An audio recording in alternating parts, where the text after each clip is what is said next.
আজকে বানাবো আমি চিকেন কারি। তার জন্য এখানে চিকেনগুলোকে ধুয়ে পরিষ্কার করে নুন হলুদ মাখিয়ে নিয়েছি। তার সাথে আছে পেঁয়াজ কুচি, টমেটো কুচি, আদা রসুনের পেস্ট আর আলু আমি আগে থেকে ভেজে নিয়েছি।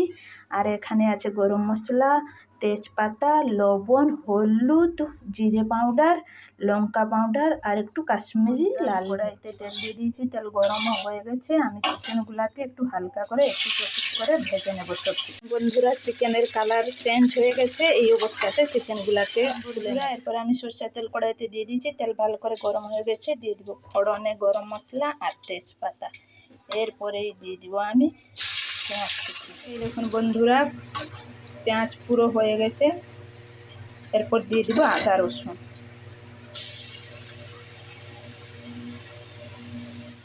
আদা রসুন ভালো করে হয়ে গেছে, ভাজা হয়ে গেছে, হয়ে গেছে। এই অবস্থায় দিয়ে দিব লঙ্কা গুঁড়ো।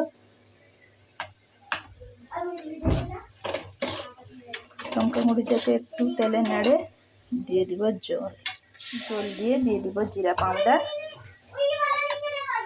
হলুদ পাউডার আর দিয়ে দিব কেটে রাখা টমেটো। এগুলোকে ভালো করে একটু কষবো। মশলা ভালো করে হয়ে গেছে, মশলায় তেল ছেড়ে দিয়েছে। এই দেখুন, এবারে ভেজে রাখা চিকেন ঢেলে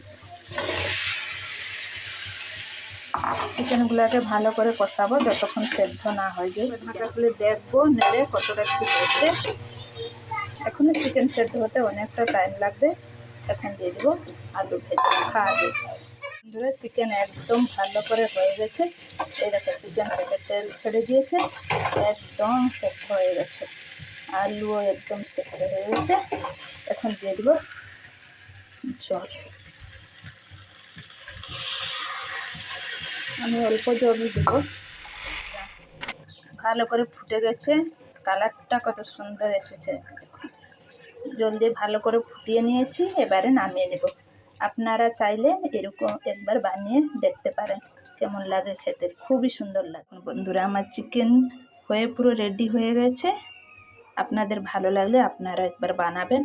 ভিডিওটা ভালো লাগলে লাইক করে দেবেন।